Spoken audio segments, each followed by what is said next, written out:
All right, we're recording. Welcome to Turn the Page, where we're going to talk about our March book. I was looking for mine, Ornitherapy.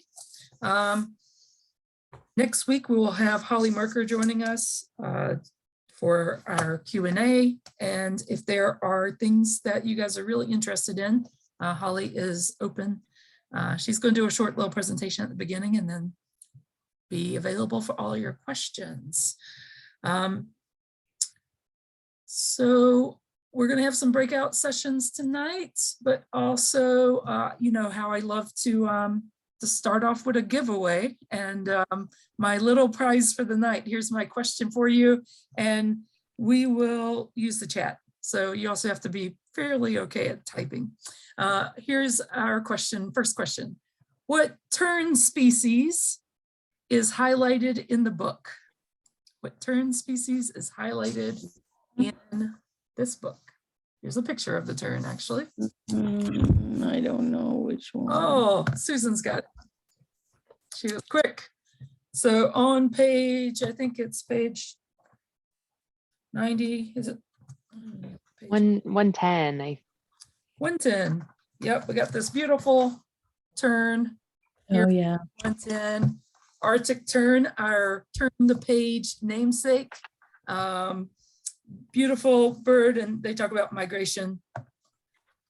This is the Avian Athletes Migration Miracles is the name of this little exploration. And what better bird to pick than a tern species for a migrant? All right, here's mine. I got one more little one for you. What other seabird is highlighted in the book?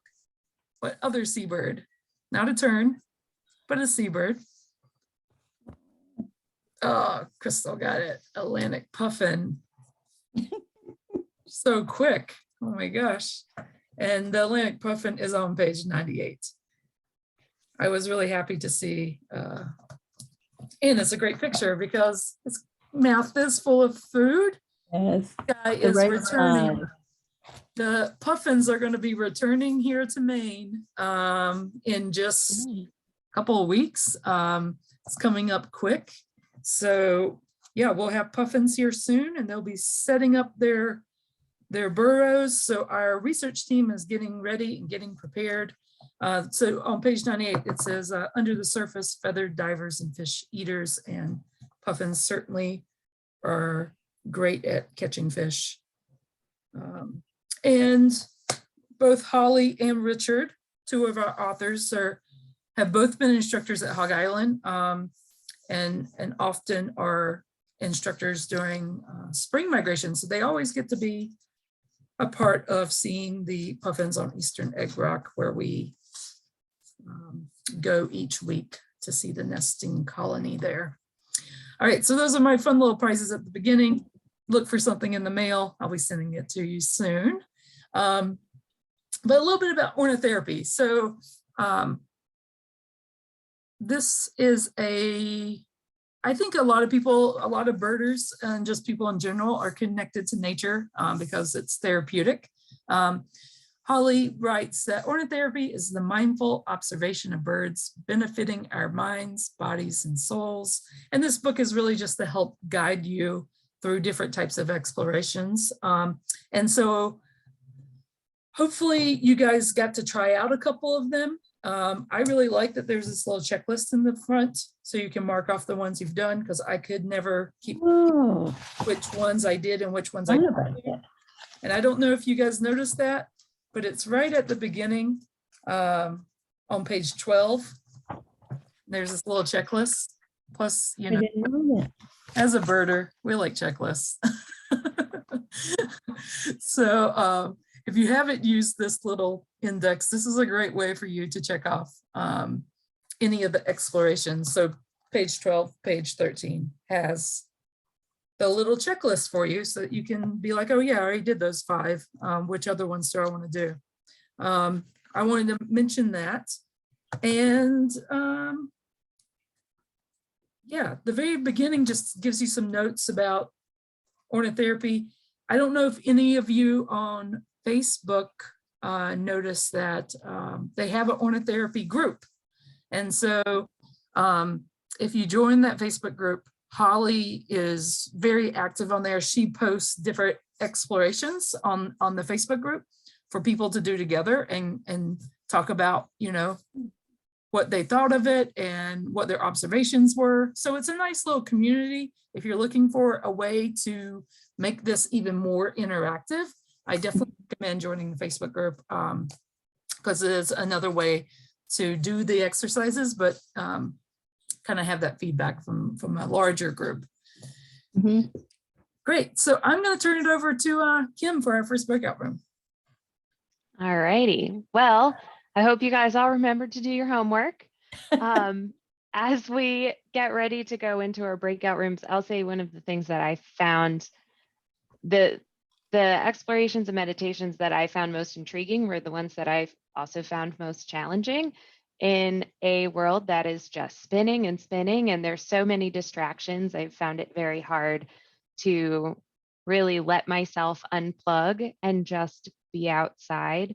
Specifically, I think it's the mindful movement meditation.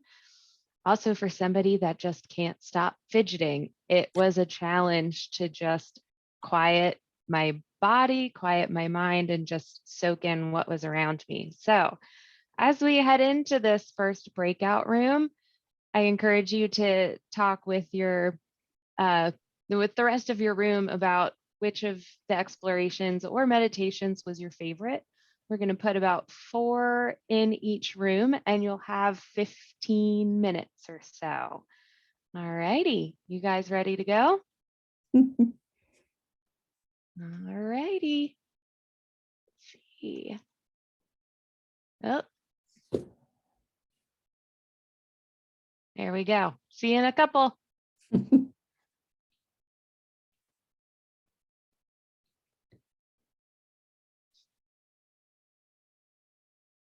Nothing's happening. Nothing's happening.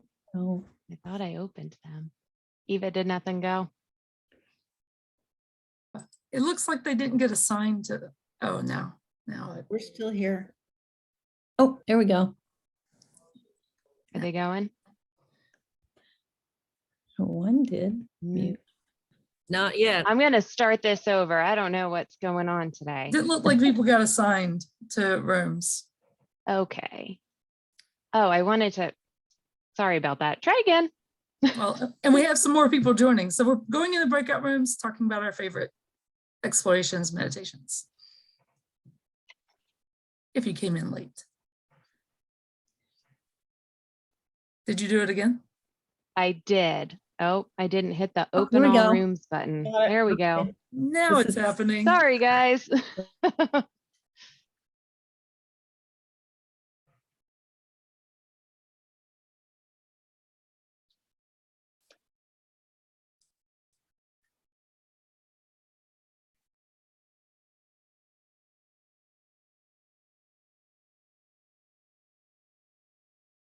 Are there duplicates again?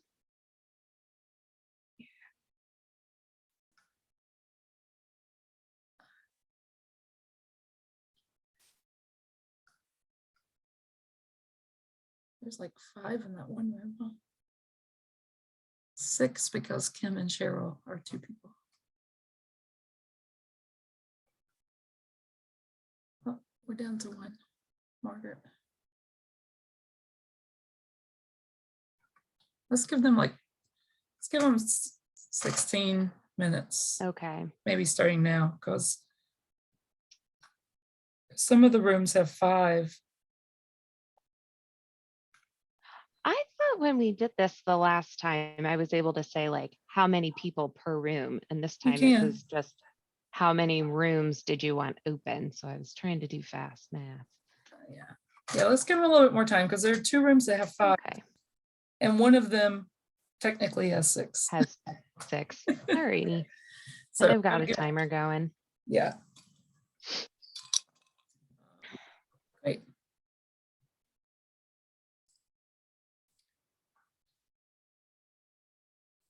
Perfect. So yeah, thanks for sharing sharing yours. I think that's always nice. And then yeah, when we come back, we can talk about keeping a nature journal And then I thought I would do a quick, I'm gonna move this up. So we're gonna ask them if they keep a nature journal. And then I'm gonna do a little tiny eBird presentation. Nothing, Excellent. it's not even gonna be a presentation. It's just gonna be me opening up eBird and sharing my screen and being like, hey, here's what you can do. I'm very interested. I had downloaded eBird not too long ago, and I found it very unintuitive. And in talking to, I'm sorry, say that again? The app. Yeah. Yeah, because the app is really just data collection. So Yeah. it doesn't do too much. It doesn't do very much compared to like eBird, the website, which does a lot. Okay. Yeah. I was talking to my chiropractor about it because he also got a Hi, Bob. You are on mute.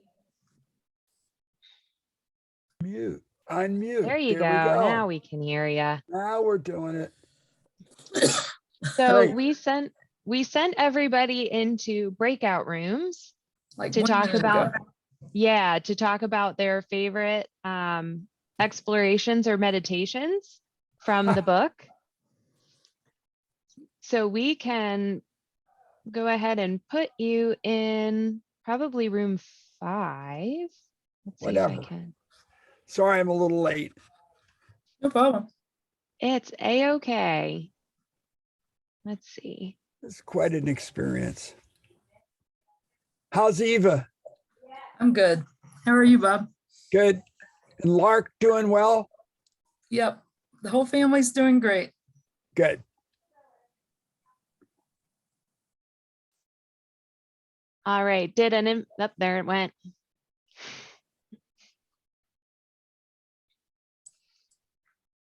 Yeah, so Dr. Mike saw the sea eagle, but he said he doesn't really think he doesn't really want to count it until it's like flying over his head. People have seen it lately. So, yeah. Who knows? Let's see.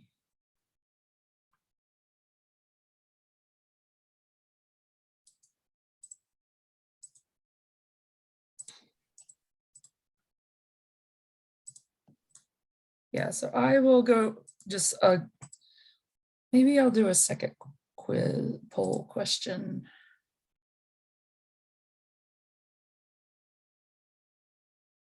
Question 1. Question 2. Maybe I'll do a question that says like, oh, can I create another one?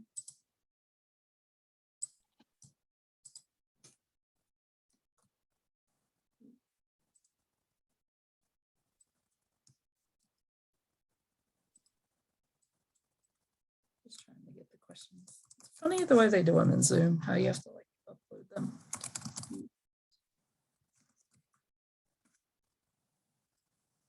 We haven't done anything with eBird this year, right? I don't know if it's I think my headset keeps cutting out. I haven't done anything with eBird. Is that the question? We haven't done anything with eBird. I don't think so. Yeah, I think it's worth it. Not in the book club. Yeah, in the book club. So if I was going to send, cool, okay. Perfect. So yeah, I'll do that. What else do we have on our agenda? We'll talk about eBird and then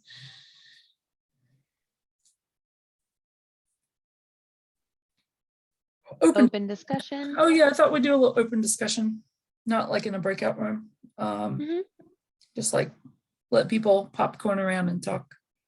What's their favorite parts of the book and did they like the way it was outlined? It's kind of unusual, you know. And then yeah, we can go into our last breakout room. Perfect. Very well.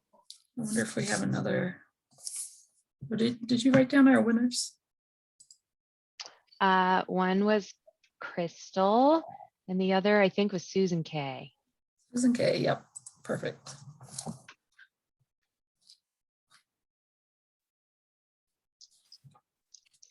Just trying to think if we had another one to do.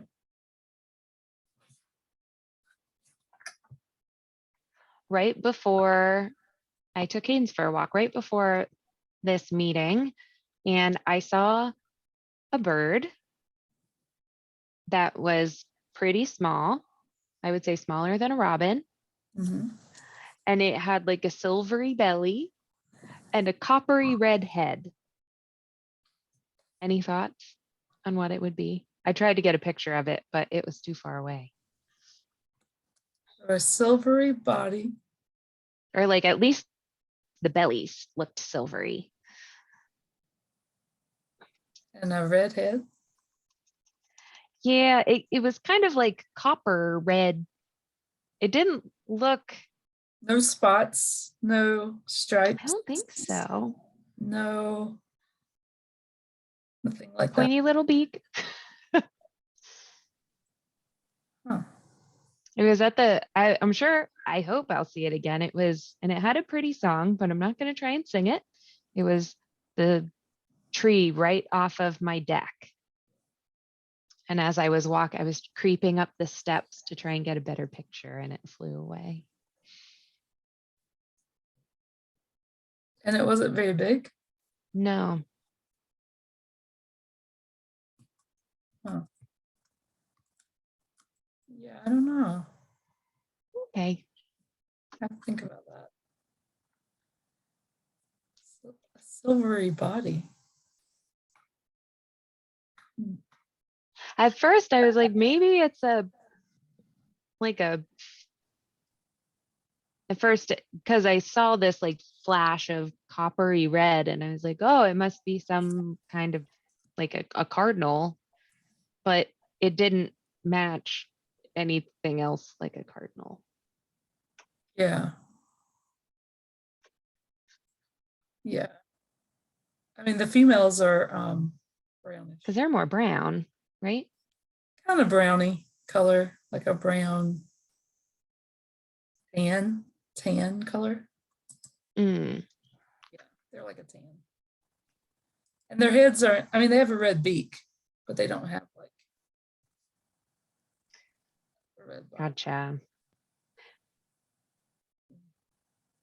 So it's just too far away to get a good glimpse at it.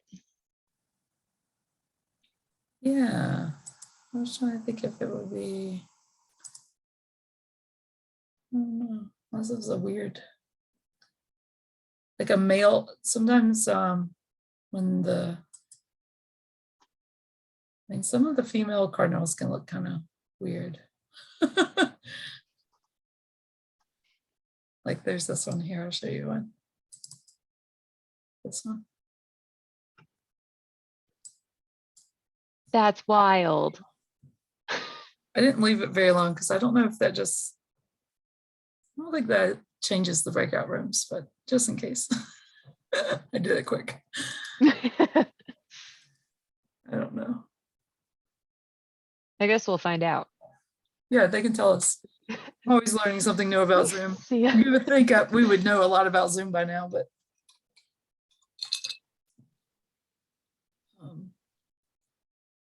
Oh, I like how some people put what location they live.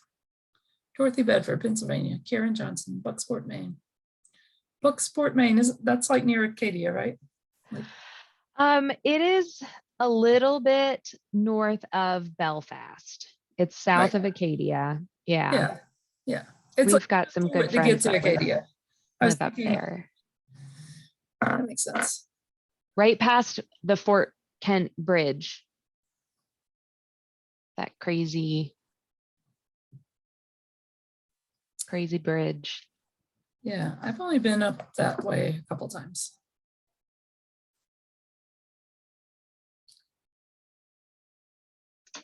Oh, I did hear back from Bristol, it sounds like we will likely, if we wanted to do something at the point, we wouldn't be able to have a tent, but they sound open to the idea of a seabird shorebird day. Okay. Sure. But no tent. No tent. Wonder why. They just have a rule that there's no tents on that property. Oh. Interesting. I mean, Yep. it's blustery there, so things can blow away. Makes sense. We could commandeer one of their picnic tables or something. Like we can just set up a table and Yeah. get a nice tablecloth. Yeah. For Puffin Palooza, we should use our nice tablecloths. You know, we have ones with puffins on them. I did not. We have may- them that we've used for events. So they have. Have you ever seen our full setup that we do like for a birding festival? No. Yeah, we have like a full setup. Like big displays, table, the whole shebang.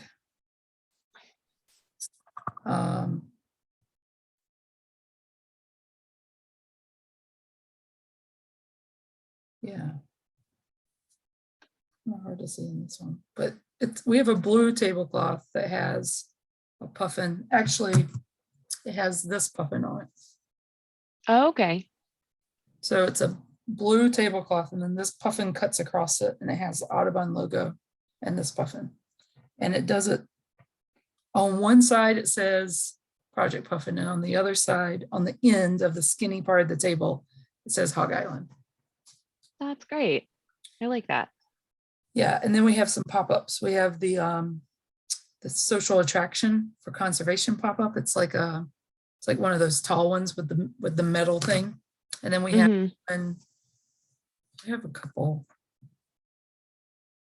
This is the event I did in Philly, but the one in,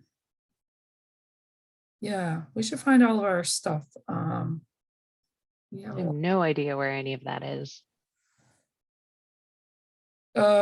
Usually I have it because I orchestrate the birding festivals. Yeah.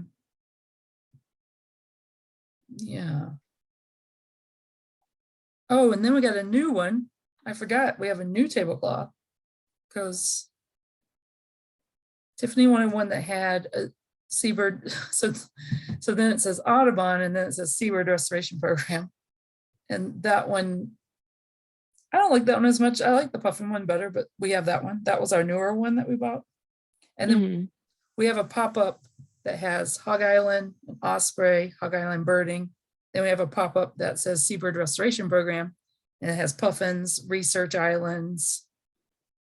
Again, these are like the kind that you pull. And Yeah, and they like hook. Yeah, so we got two of those. Yeah, so we should find those. We have the table skirts. The last time we used them was 2020. Anthony Hill had them, and then he mailed them to us. And then we had them on Hog Island over the summer, but I didn't use them, so they were in the hallway. So they may still be on Hog. But honestly, if we had them, we could use them tin top, and maybe I should ping Eric and see if we know where they are. Yeah. That would be kind of nice. We have the craft paper for that already, right? He said he brought it over. I Okay. don't know where it's at, but Okay. maybe I'll just send him an email right now and say, We are coming up on 15 minutes. Should I give a 2-minute warning? sure.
Miss Eric now, or I will forget.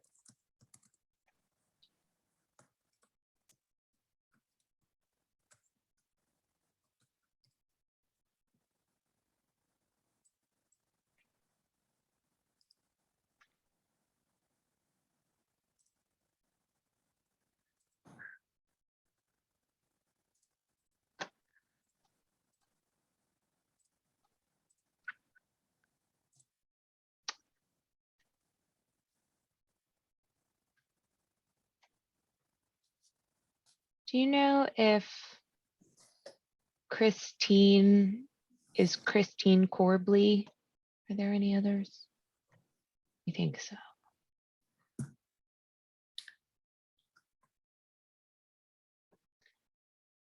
There's Krista, Ertl.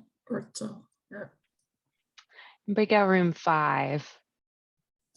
It's Oh, just Christine, but it looks like we've only got one Christine. So yeah, Corbly. there we go. Attendance is done. Nice. Lovely. How many people do we have?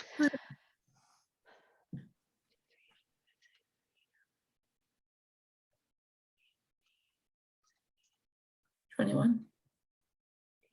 Yep. All right, I'm gonna bring him back. Sounds good.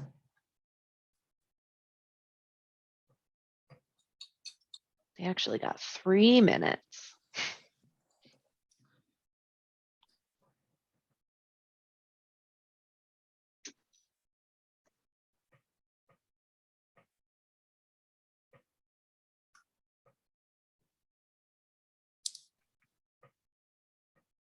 Always like watching all the people come back. Pop back up.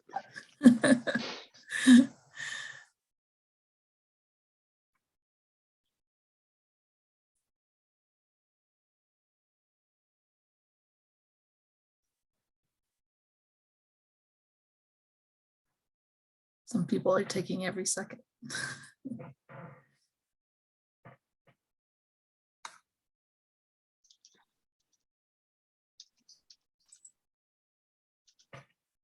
I'll take that as a good sign that you guys are having nice conversations.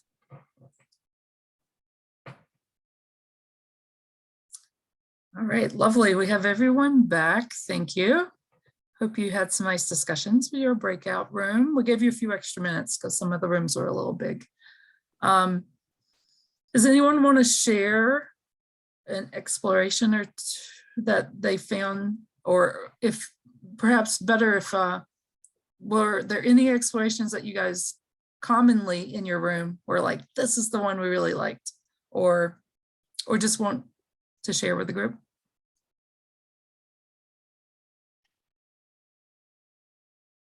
Susan?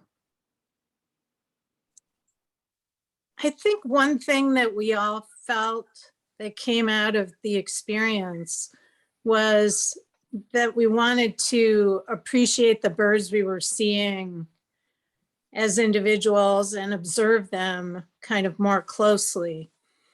And that maybe some of the things we usually do as birders, like do eBird, we just kind of count the birds and identify them and stick them in, you know, hit your phone and enter them. And that you're not really taking the time to really observe the individual bird and just kind of relax and enjoy it. So it made us all kind of agree that maybe we could slow down a little and just appreciate a given bird. Yeah, I like that. I know personally, I feel like I just need to slow down in life in general. Just unplug, slow down. I sat outside today for an hour and a half for my lunch break and just watched the birds and my son crawl around, but the birds too. It was a nice juxtaposition of birds coming to the feeder and the baby crawling everywhere. But it was a good reminder to just slow down and not do anything. Don't have my phone out, just, watch, observe, enjoy the sunshine. Bob, you have something to share? Very briefly, I'd say we kind of, the four of us really agreed it was just to do exactly that, to be outside with birds and not analyze it, just take it in. And it's not a criticism of the book, but the psychology of birds was almost too much. So, but it's the getting out in nature is really, around here, people call it mental health, to go for a good walk in the woods. Yeah, absolutely. Something that I know different states have done different things. When I was living in Florida, they had talked about trying to give like tickets or vouchers, like literally from your doctor, because needed people to go outside, and it was like it was giving them permission to do so, for their own health, for their own, I do think it's easy to get sidetracked with everything happening in the world, our jobs included, that can be really all consuming, especially with technology today. You as an employee, you don't actually get off work anymore. You're still like have to check email and phone calls until all hours of the night. So I think it's hard for people to actually unplug and go outside. So I like the book. I like that the book has some guides for people, because it's almost like we've forgotten how to do it by ourselves. So there's some instructions for us, or just for new ways for us to think about it. We have a little question we're going to ask the group here. So I'll launch that and you guys can answer. Pop up on your screen. It says, do you keep a nature journal? And when I was talking to Kim earlier, I was like, we're gonna put a yes and a no. And she was like, how about I try? For those I could do that. I could try. Yeah. who are somewhere in between a yes and a no. Let's see if we got, looks like we got almost everyone. So I'm going to end this and share our results. All right. So about half say no. And then the other half are in the yes or I try category. So one thing I thought that was interesting about the book is that if you look at the size of the book, almost not quite half is a journal, right? So the back is a different type of paper texture, and it's to actually write in. So the first half of the book are the explorations and the meditations. And then the last half of the book is literally for each one of those, it gives you space to basically write your journal, to journal about the exploration that you did, which I think is interesting. Some of us are purists and we don't like writing in books. No. And then some of us write all over our books. I've seen a lot of field guides, especially in like thrift stores, that have like everybody's life, like their whole life list is in their field guide. I love those. I always buy them because I'm like, it's like a little snapshot of someone's life list from 1962 or whatever. So yeah, so that's the reason I asked about the journal question, because half the book is a journal, which is unusual, and certainly different than like your average book that you would see. Did anyone actually write in their book Anyone I else? did. Oh, there's a couple of people. I think you guys may be in the minority. Oh, wow. Nice, Carol. Oh, Susan's got some. Oh, Susan, you wrote in a different journal, right? Yeah, okay. Nice. I also write it. This, I like writing in my bird book when I see a bird. So I have a log of when I've seen a bird. And I put the date in and where. Very nice. So, yeah, it's good. so some of you wrote in your book. For those who wrote in your book, did you find that you had enough space to actually write in there? Because I was curious about that. I didn't write in my book, so I don't know. Well, can you hear me? Yeah, I Yeah. can hear you. Carol. Okay. So I didn't want to fill up the page because I figured another time I might have a similar kind of experience. So I didn't fill up the whole thing. But yeah, it was real hard to write the first one. I had to just kind of grit my teeth and write in a book. Oh my gosh, what if I make a mistake? Who else wrote in their book? Kimberly, did I see your hand up? Yeah, Eva, I got this book actually in September when I was in the field class we had at Hog Island. And then you said, oh, it's going to be in our book club. And I looked at it, I'm like, okay, this is going to take a long time. So I started like October, November with this book, and I'm still not done with it. Yeah. Because, I refuse to just read through it. Like I will read the 2 pages, I'll look at the journal, and then when I have actually done the exercise, then I get to move on. So it has taken me months and I'm not done. Oh yeah. But I didn't mind it all. I don't have a problem at all writing in books. So I was writing back in the back. Did my exercises there and had a Nice. good time. Yeah. Anyone else write a book? Sorry. No worries. Well, for those who didn't, like myself, I'm going to say let's take some inspiration from Carol and Kimberly and try to write in our books. I'm going to. I definitely plan on it. I think that, like you said, Kimberly, like really devoting the time. It actually does take time to do these. And that's It does. Yeah. for our homework. We were like, one. Really just do one. You can pick out which one you want. Because yeah, I think that I think it's a good practice. But they certainly do, it does require some time. And certainly if you want to do like the full activity and answer each of the prompts, because there's like multiple questions for each one of these. That's what I felt was a little overwhelming, is the multiple parts to it. So the ones that I did write up, I think I did 4. If one of the prompts really got my attention, really inspired me, then I think I sort of concentrated on one rather than trying to do all of them. Does that make sense? Yeah, that makes sense. Pamela, I like your comment in the chat that you use Post-it notes, and then Susan showed us she just used a whole nother little journal. So that's a great idea for those who can't just take pen to paper inside of a published book.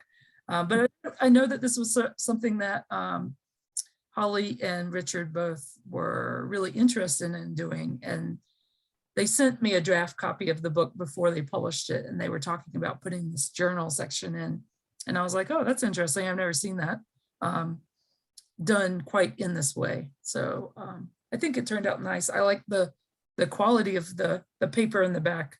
I'm glad it's different, that it's not glossy. I didn't realize. Yeah.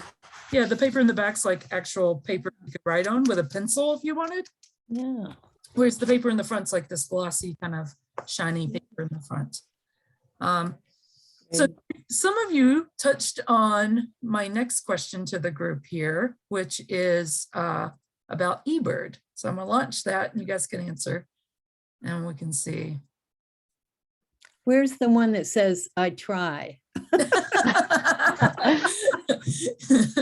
Yes, I try. I try. Or the one that says, I know I should.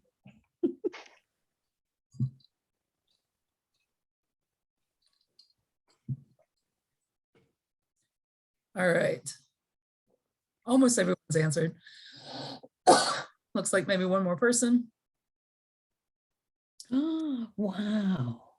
Wow, Kimberly, 697 days. Wow. On eBird, they have a thing called a streak, which is like every day that you do a checklist. I'll celebrate on Friday when I reach 700. Oh my Right. God, that's wonderful. So I just Mm. shared our participation here, and of the folks who answered, it looks like 68% said yes, that you use eBird. So, and then about 32% said no. Which is, this is probably pretty typical. I find that when I ask folks this question, even 5 years ago, that no would have been much higher. I don't know how many of you started using eBird in the last few years, but it's definitely, it keeps getting bigger and larger and participation in it, which I think is really wonderful, because your observations are going to community science, to larger scientific papers and migration and distribution, and we're learning so much from this huge data set by pulling that out of eBird data. Now, for those who use eBird, I know some of you said that you liked these activities because you weren't eBirding, that you were like really truly disconnected and really paying attention. And I'm going to flip back that over to you and say, why don't you use eBird as a modern day nature journal? So I don't know if any of you get Birding Magazine. Birding Magazine's done by the American Birding Association. But their editor, his name is Ted, oh my gosh, I'm blanking on it right now. Ted Floyd. Floyd. Ted Floyd is the editor of Birding Magazine, and his eBird streak now is at year 7. eBird checklist every day for like the past 7-8 years. Even when he's been sick or in the hospital or all types of stuff, he will like get his checklist in. But I really like a thing that Ted talked about. So I'm on the American Bird Association Young Birder of the Year Award panel.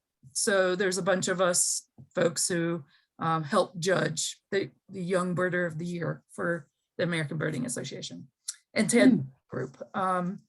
But one of the really interesting things, so young people, like young birders, really like using eBird. And so Ted has decided that by meshing the two, here are these young birders who are really into using eBird. They're not using kind of old school nature journals, even though now the Young Bird of the Year award requires you to keep a nature journal. But in addition, for every nature journal page you do, you also have to submit your eBird checklist. And one of the challenges that he has proposed to young birders especially, but to any birder, is to really write a lot of notes on your checklist, because there's a place for you to do so. And that way, when you look at your checklist, it'll have more meaning for you, and it doesn't mess with the data at all. So I'm going to show you guys real quick, if you haven't seen kind of what I'm talking about. And also for those who don't know anything about eBird, this will just be a little bit of a taste of what eBird does. So I'm going to share my screen and everyone see eBird. So .org, it's run through the Cornell Lab of Ornithology. It is my favorite way to plan a trip. If I'm planning a trip, I start right here on the screen. And I can give you some more information about how you do that if you're interested. But if you go to your profile, it kind of shows you, you know, how many birds you've seen, how many checklists you've seen. You can zoom in, zoom out. And I will admit that I have not been the best at this in the past, but I'm certainly getting better at it because we have been doing a bird atlas in the state of Maine. And because of that, we have to write breeding codes. So here's a checklist from this past summer. And look, right here under the long-tailed duck is a whole paragraph. Mhm. Place that you can write a paragraph about the bird you saw. And so, you know, here we wrote, suddenly showed up on the shore on the north end of Hog Island, much to the delight of many teen campers. Both birds showed transitioning summer plumage molting into winter plumage. One more advanced than the other. Both birds showed white faces, indicating that they were male. One was more white on the nape and face, separating brown cheeks. The other bird still had brown cheeks and head with a cleaner white mask, gray lores. Wing and tail feathers appeared bleached and worn, but a couple long scapular feathers still retained by one individual. So not only is there a very detailed note about the plumage, but at the beginning, it tells you where exactly it was at Hog Island and who else was there. A bunch of teen bird campers were there and Mhm. excited. The other nice thing about this is if you go down, you'll see like there's a mourning dove, only heard, blue jay, but only heard. So you can actually code that into your eBird checklist. And then here's our breeding behavior. You know, this one's recently fledged. The American robin was feeding on the lawn. Why not? Put the note in there. It's interesting. Mhm. You know, here's another young fledging bird. The song sparrow was singing. So it's a possible breeder. And yeah, so this is just an example of a checklist that has a little bit more notes to it. And then if you wanted to, you can also add sound. So for instance, I just added sound to my checklist of the woodcock. We were just talking about that. Oh, neat. Woodcock. Meh. And it makes its little, this was a recording I did on my cell phone in the backyard. I'm not hearing it. Yeah, you may not be picking it up because of it's going through my speakers. Oh, But if you look at the checklist, it kind of shows you here, you know, heard from the back deck. So there's this little place over here called comments. So you can write the comments. So for instance, here I wrote heard from the back deck at sunset, unusually warm day, spring night, above 40 degrees, little wind. And then I have my little woodcock recording over here. I also wrote Okay. that there's some flyover calls. It's just painting a picture and a digital picture, because anytime I look at this checklist, I'm gonna have a little picture painted. It's not a nature journal, but it is a digital journal of what I saw, what I heard. So this is kind of just one example of how you can make your checklist just a little bit more robust, a little bit different. Kim mentioned earlier about the eBird app. You can actually put it right on your phone. But the eBird app doesn't have as many features.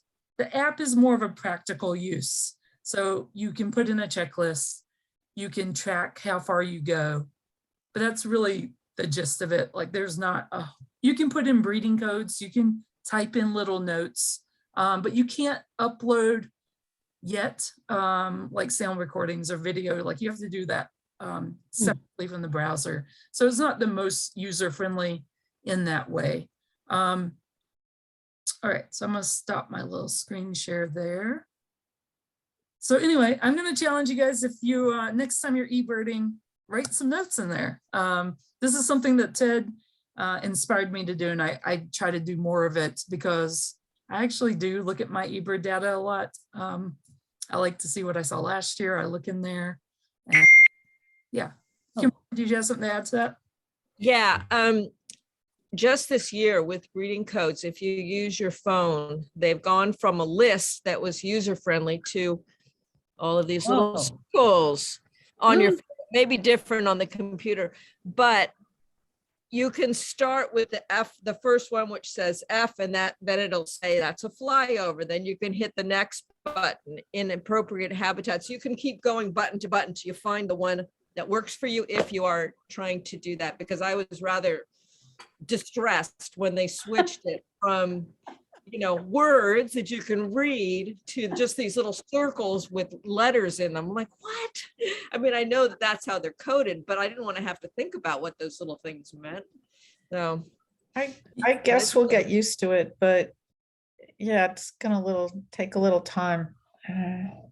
I didn't even know this until earlier this week. Someone pointed it out to me because we don't have any breeding birds yet. I mean, they're not breeding yet. They're just returning. So I didn't realize that they had changed it. And some people like it, some don't. But I think they might do it to keep people who don't really have an understanding from doing it. Like you have to kind of do something in order to use the thing.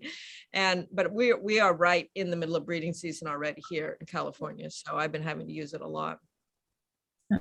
Eva, if you don't use the app when you're out birding, you write down a list and then go to your computer when you get home, or what do you do? I do use the app. I love the app. I do use it. It just has limited capabilities. Yeah. So you can't just upload your sound recordings straight from the app.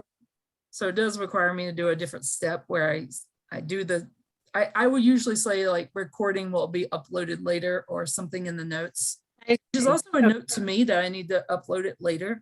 Yeah. I know that they're going to try to get that better sorted so that, for instance, the app,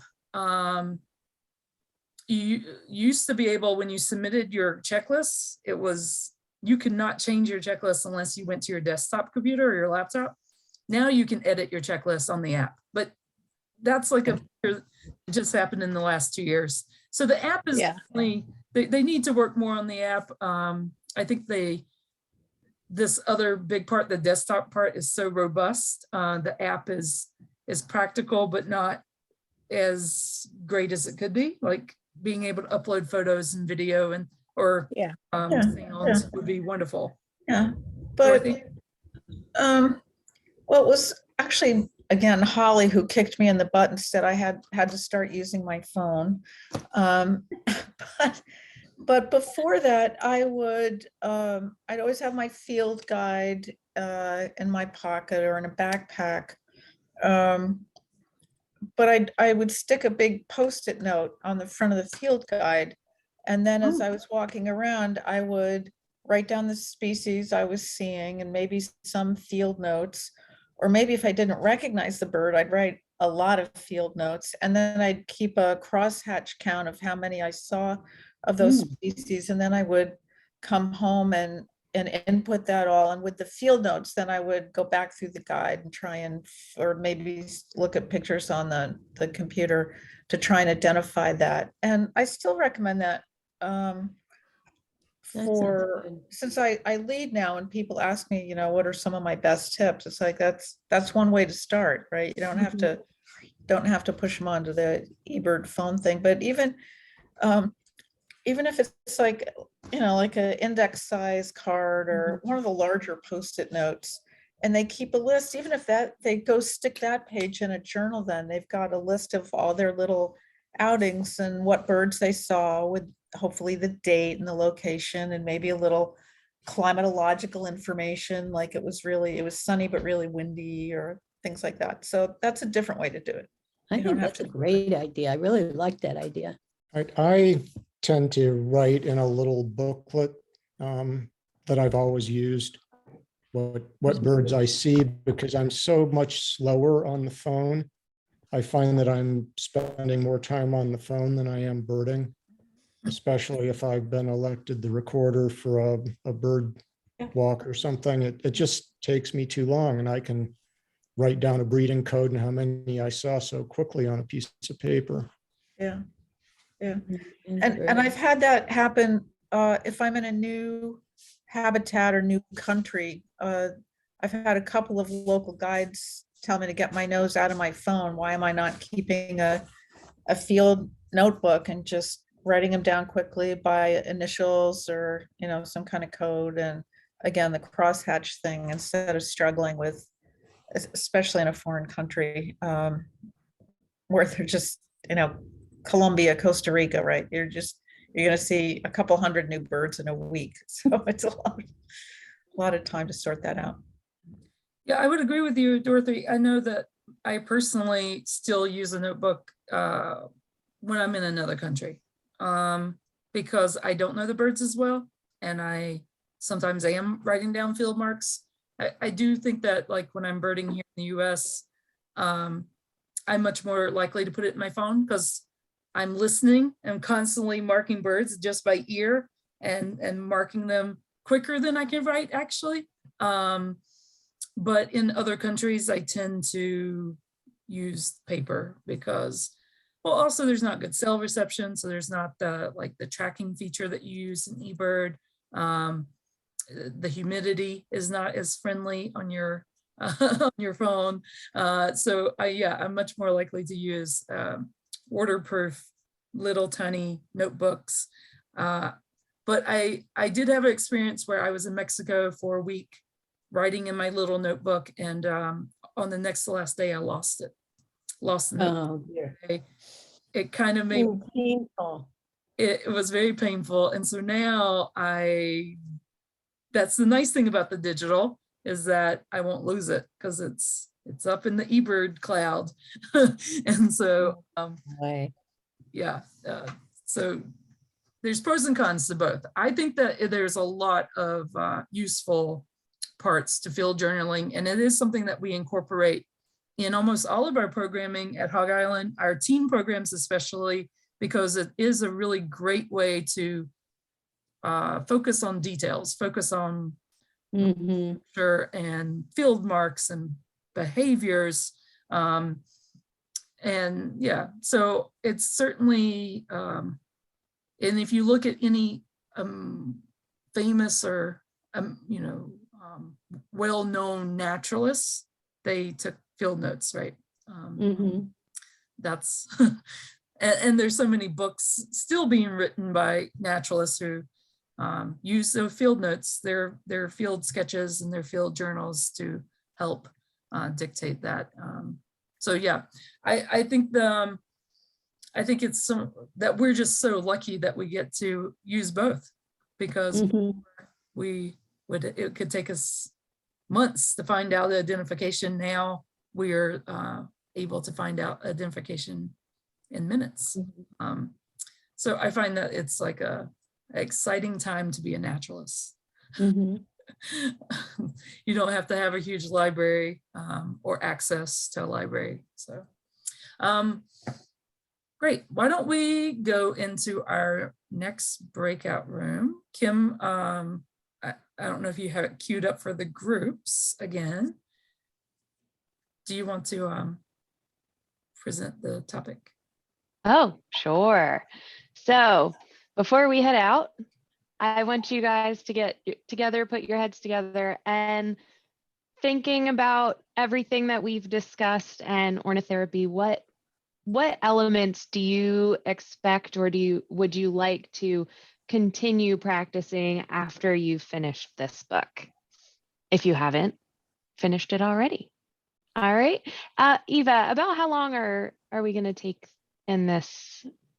I would say we'll do a little bit shorter, maybe 10 minutes. And then also, if you have any other suggestions of how to practice mindfulness and connecting with nature, you can share that with the group as well. All righty, we'll see you in a couple minutes.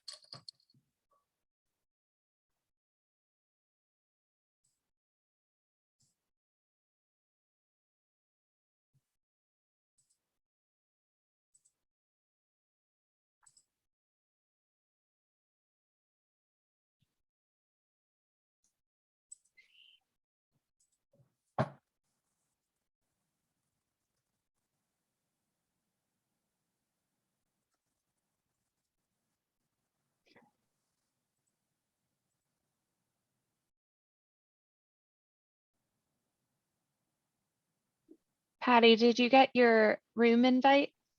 I somehow lost connection and got kicked out. Can you put me back in? Yes, let me see. Sorry. No, that's okay. You were in room 1, right? Yes, I think so. All right.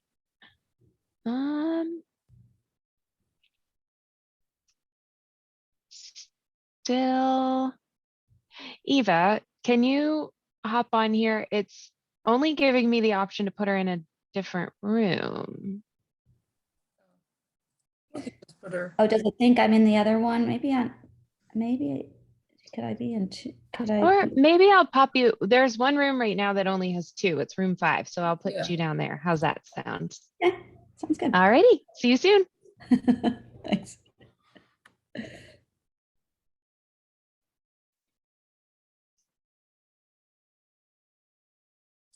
I wonder if she froze again. We lost some people. Yeah. Maybe they popped off. Sending people into their rooms went a lot smoother this go around. Nice. Yeah, I don't know what happened the other time.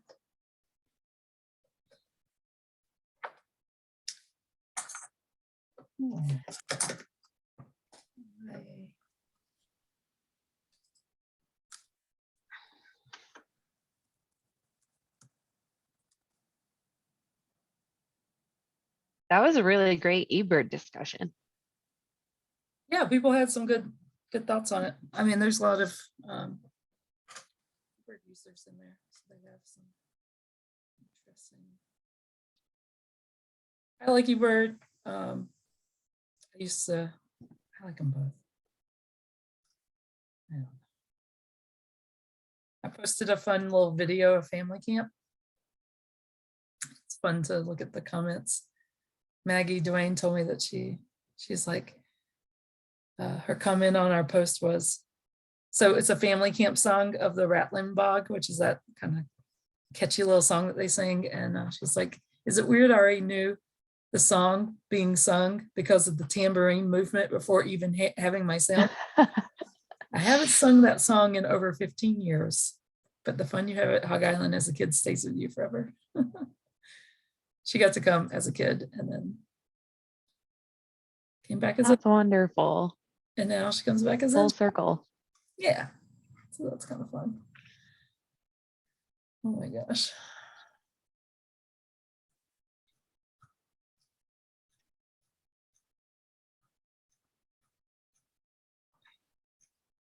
Oh. Yeah, it really does feel like springtime now. I didn't realize Yep. we're nesting so far south. It's wild.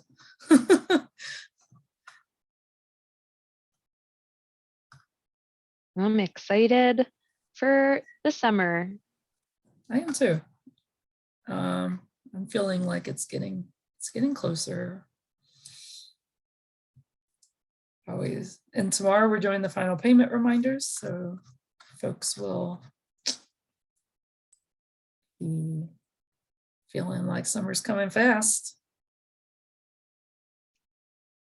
We're almost done with hiring folks, so that's good. I did put, while we were on this, I got an email back from, it's the Dean of Students at Lincoln. And they put that on their student job board, the assistant position. Oh, nice. So. Very nice. I was wondering if Lincoln Academy wanted to come out like on a field trip or something. When did they get out of school? You know? That's a good question. I think they go into like maybe the second week of June. Yeah, they go far enough that they could definitely come visit us. I was thinking about that. I'm just pulling up their calendar because I'm curious. And I know a lot of the northern states do go. And I also remember the when like the Friends of Hog Island, their scholarship, they always pick the second week because first week often still had school. Yeah, so they go to the second week of June. You're right. I think so, yeah.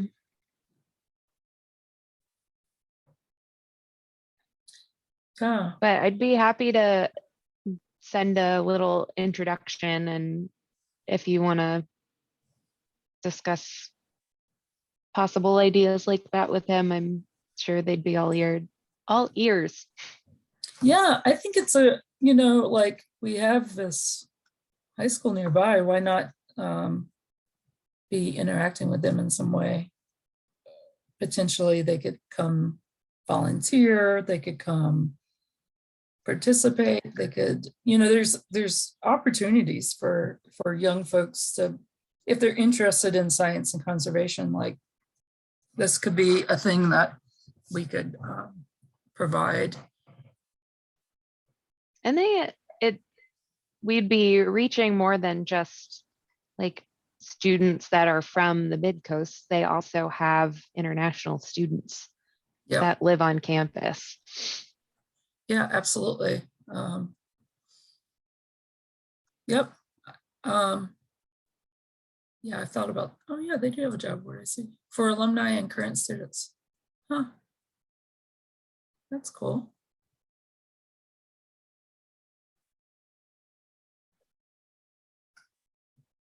Oh yeah.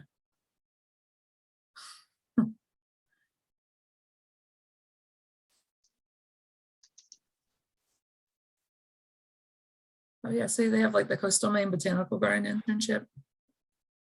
Unpaid school credit available. Like, even if we did something, yeah, and the Darling Center does their internships. We could do like a paid internship where it's, I had high school interns at my nature center in South Florida. And they were amazing. They did so much work, but they also it helped them get scholarships. It helped them, they all went to amazing colleges, it gave them really good experience. Yeah.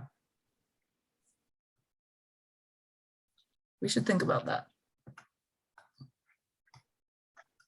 We're not on their job board yet, but maybe they haven't posted. Yeah, and I think he's out of office. I got a Gotcha. out of office response from him when I emailed him this morning.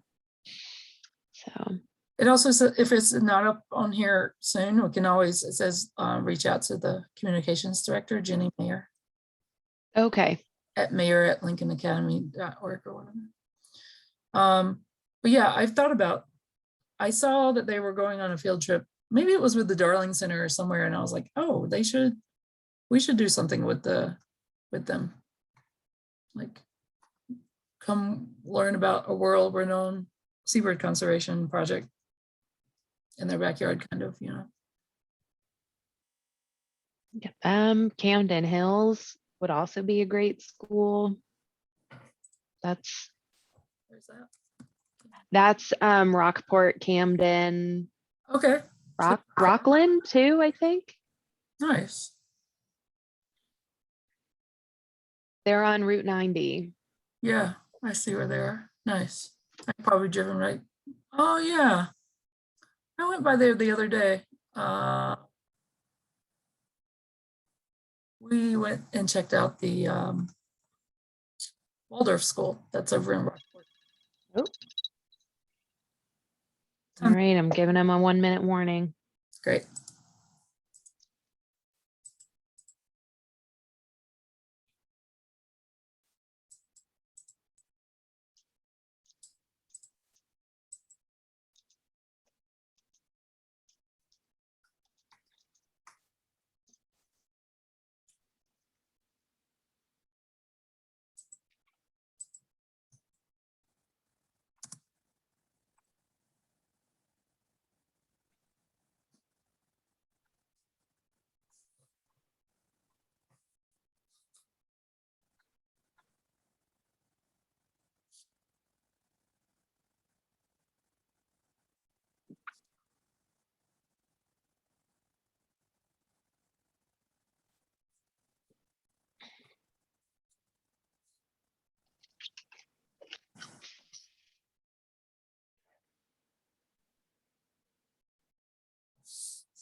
I'm gonna bring them back.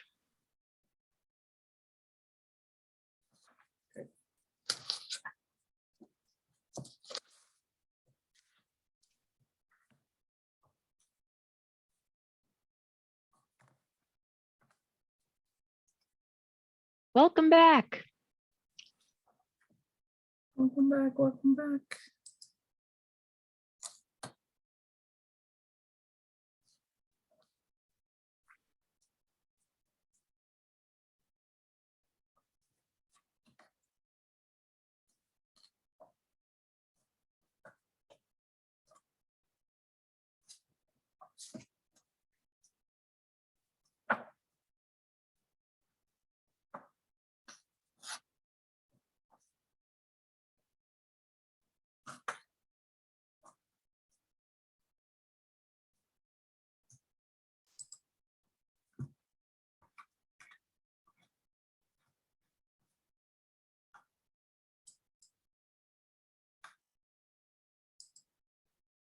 Great, everyone's back. I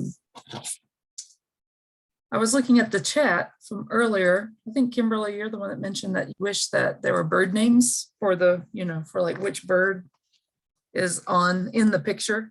I think that would be a great question to ask Holly next week. Like, did you guys think about identifying the birds? Because at the beginning of the book, they talk about how this book is for anyone, even if you don't, know birds very well. Like, you don't need to identify birds to kind of do the exercises. But I do think that it would be nice if they were labeled, or I think another suggestion was like putting an index of the birds in the back. Because even I was like, what is that silhouette? Is that what gull is that? I'm not sure. Eva, this is That's part of Lena. the plan.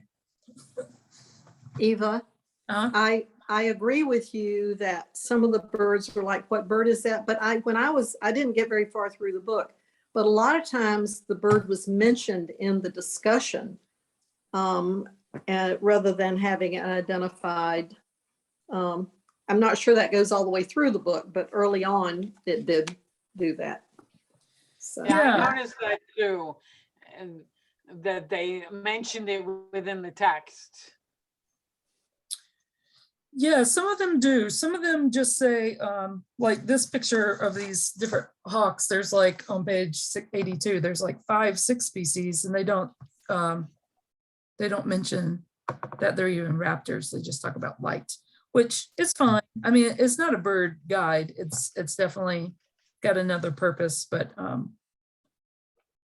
I think like having the appendix in the back maybe is the solution, right? Because then you get the best of both. You don't have it. The point was mentioned by someone in our room that maybe that was intentional, because the stress in the book is don't worry about identifying the bird. Yeah, that's certainly a possibility. But it definitely got me thinking about questions for Holly, and that's one that I definitely think we should ask. So next week when we meet, come ready with your questions. Think about, it could be anything from logistical to, how the book came to creation, why they set it up the way they did.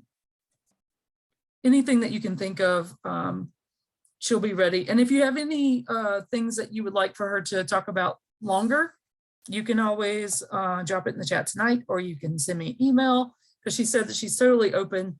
If there's something that you guys have a specific interest in, she's happy to elaborate. And as a side note, Holly has been an eBird reviewer since like 2005 or 6 or something. So she's a perfect example of really an eBird fanatic who obviously likes to disconnect and do other things. But I definitely look forward to having a conversation with her next week. So think about your questions and we'll table. I have posted my share of eBird lists and have Holly come back and said, are you sure about that bird at this time of year? Or God, that number's awfully high. Yeah, she's a reviewer in Pennsylvania, for those who don't know. So that's where she lives. And she's been a reviewer there for, Yeah. she's one of the first eBird users I know. I think I started in like 2007, but she was like the first year she adopted it early. Yeah. Yeah. I might say about the bird photos though, that if you know Richard at all, he's, and Holly has come to subscribe to this, he's really big on using size, shape, pattern, meaning the black and white pattern, before you ever get into specific field marks. And so kind of learning an organic way to kind of narrow down the process. And I actually was thinking of the book as a practice, you know, on my, like I'm looking at this peregrine on page 69 with the soundscape surroundings. In many cases, there are hints in the habitat that the photos has been taken in. So it isn't like a field guide painting, which actually, if you look carefully, usually does give you another little bit of habitat clue, like a spotted sandpiper perched on a rock as opposed to a sanderling running on a little beach, or yellowlegs standing in a little bit of shallow water, that sort of thing. So I'm not trying to race through the book identifying all the birds. I'm enjoying them as I go through the book. I think you make a really good comment there that Crossley's book is a very, I've had it, not used it too much recently, but it's really amazing diversity of pictures of species and sort of family groups. And so it's an unusual bird book, and then she's incorporated it into this book. What I'm going to be interested, Eva, is what journey Holly's been on to get to this, because she's obviously thought about it a lot, and I want to hear about how and why. Yeah, me too, Bob. I think that's a great question to ask her. And I think that I did ask her to cover a little bit of that maybe in the short presentation that she'll do at the top. That's fine. Yeah, but if dig deeper, ask questions while we're there. Well, it's so nice seeing all of you. And it seems like it was a lot longer. I guess this is a long month. February was a short month. So we saw each other back to back, but we are halfway through. So we've hit the halfway point. And so after next week's meeting, I will probably send out, before the last club meeting, I am going to send out probably like a survey, get your suggestions on books for next year. Think about the format, if you like anything to change, and then, you know, we'll be wanting to gear up and do it again in next winter. So I always like to start planning ahead. Summer camp will be here before I know it, and I'll be immersed in the world of Hog Island. So I'd love to get your feedback if you have read any books or heard of any that are coming out that you think would be fun to highlight next year. Just planting a little seed there for all of you guys to help me out, and special bonus points if they have any connection to Hog Island. But I'm open to other books as well. So I'm just thrilled you've already announced a third season. I'm just saying. I'm just like, woohoo, yay. Me too. Well, Eva, I got to tell you, I told my breakout group, but John Kreischer, our last person, was my 1 week course teacher at Hog Island in 2014. And I can't wait till he talks about the Peterson book. Yeah, John is a He's really special. And yeah, I'm glad that he's joining us, and he's got a bunch of other books too, if we want him to come back to discuss South America. Oh yeah, if you want to take a little armchair journey to the tropics, we could get John to take us there. So Well, thanks, everyone. We'll see you next week. I'll send out reminders and Good. look forward to seeing you all soon. Good. Thanks, Eva. Thank you. And thanks, Kimberly, for getting me on here. My pleasure. Thank you. Good night, Great. everyone. Night. Bye. Dorothy, is that book that you recommended, is that, so I heard about that book recently. Funny enough, in a